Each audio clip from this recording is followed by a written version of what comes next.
Assalamualaikum warahmatullahi wabarakatuh. Jadi kali ini saya akan menjelaskan tentang legal personality. Pada intinya, legal personality diperlukan bagi suatu organisasi agar dapat dikategorikan sebagai organisasi internasional yang merupakan subjek dari hukum internasional. Legal personality menjadi karakteristik bagi suatu organisasi internasional untuk mempunyai hak dan kewajiban dalam hukum internasional dan mengajukan klaim internasional. Pada umumnya, organisasi internasional diidentikan sebagai hukum internasional publik, sehingga suatu organisasi internasional harus memiliki kriteria sebagai public international organization dan harus memiliki legal personality dengan kriteria yaitu: 1. Merupakan organisasi internasional publik yang permanen. Organisasi tersebut dibentuk oleh perjanjian internasional, dilengkapi dengan organ dan diatur menurut hukum internasional. 2. Adanya pembagian kewenangan. Pembagian kewenangan hukum dalam tujuan antara organisasi tersebut. Organisasi itu mempunyai kewenangan untuk mengambil keputusan yang mengikat anggotanya dan bisa mewakili kepentingannya sendiri di dalam forum internasional. Misalnya yaitu seperti ikut dalam suatu forum perjanjian internasional. Yang ketiga, kewenangan hukum tersebut berlaku tidak hanya di dalam sistem nasional satu atau beberapa negara, tetapi juga berlaku di lingkup internasional. Organisasi tersebut mempunyai kapasitas untuk bertindak dalam lingkup internasional. Ini saya akan menjelaskan materi yang kedua, yaitu legal personality dalam dua aspek. Aspek yang pertama, legal personality dalam aspek hukum nasional.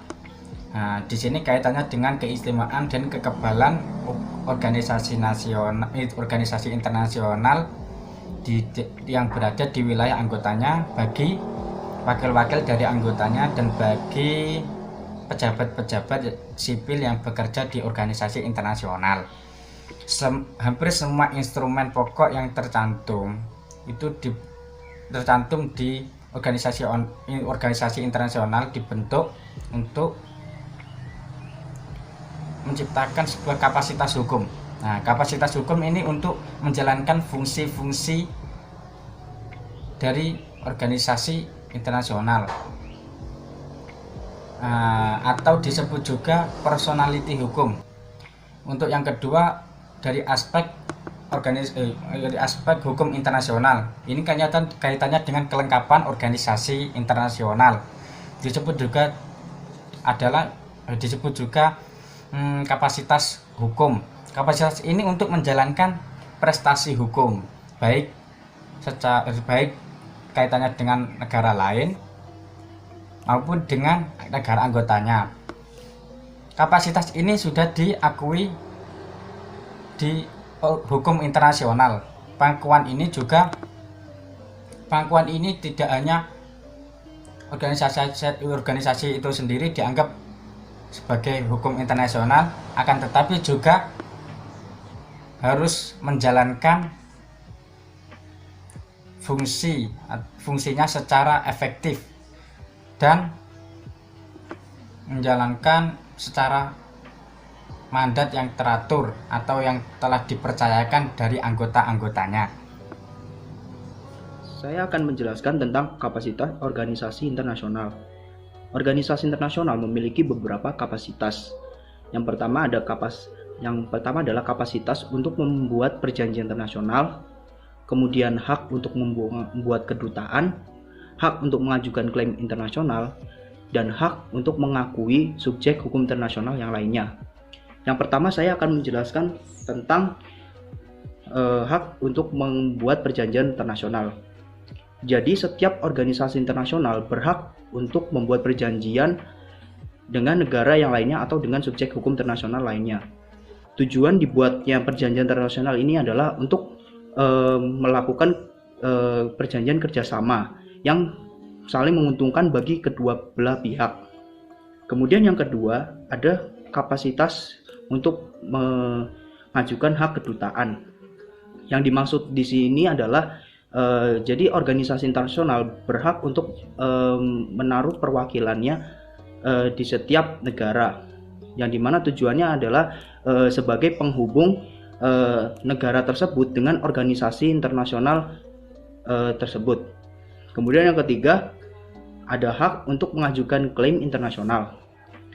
Hak untuk mengajukan klaim internasional dilakukan ketika organisasi internasional mengalami suatu kerugian. Jadi organisasi internasional berhak untuk mengajukan klaim internasional ketika organisasi ini tidak mendapatkan keuntungan. Yang keempat adalah hak untuk mengakui subjek hukum internasional yang lainnya. Organisasi internasional berhak untuk mengakui subjek hukum internasional karena anggota daripada organisasi internasional adalah subjek hukum internasional sendiri, yaitu negara. Jadi organisasi internasional harus mengakui anggota organisasi internasional, di mana anggota organisasi internasional tersebut adalah negara yang bergabung dengan organisasi internasional tersebut. Saya akan menjelaskan materi selanjutnya, yaitu contoh-contoh organisasi internasional yang memiliki personal legality, yaitu organisasi sebagai berikut. Yang pertama, United Nations atau PBB adalah salah satu organisasi internasional yang memiliki legal personality. Hal yang berkaitan dengan legal personality yang dimiliki oleh PBB tertulis dalam pasal 104 bab 16 UN Charter. Organisasi PBB selayaknya memiliki teritorial masing-masing anggota PBB termasuk legal capacity yang mungkin diperlukan untuk melaksanakan fungsinya dan untuk memenuhi tujuannya. PBB mampu melakukan tindakan hukum dan bisa melaksanakan fungsinya. Yang kedua, ASEAN adalah salah satu organisasi internasional regional yang berada di wilayah Asia Tenggara yang berdiri pada tahun 1967. Sebagai organisasi internasional tertentu, ASEAN memiliki instrumen pokok yang nanti dijelaskan dalam instrumen ini terkait dengan legal personality yang terdapat dalam ASEAN Charter Pasal 3. ASEAN sebagai sebuah organisasi antar pemerintah dengan ini diberikan status hukum. Jika kita melihat pasal tersebut tertulis dalam ASEAN Charter merupakan landasan hukum ASEAN menjadi organisasi yang berlandaskan hukum yang bertujuan untuk mengikat anggota dan menjalankan perjanjian yang sebelumnya telah disepakati bersama. Yang ketiga, Uni Eropa adalah organisasi internasional yang dibentuk di wilayah Eropa. Legal personality dari Uni Eropa sendiri dilihat dari keanggotaannya, negaranya dan the European Council karena hasil dari pengembangan European Community sebagai foreign and social policy. Maka legal personality dari Uni Eropa dikatakan oleh beberapa ahli bisa dilihat dalam Treaty of Rome 1957 dari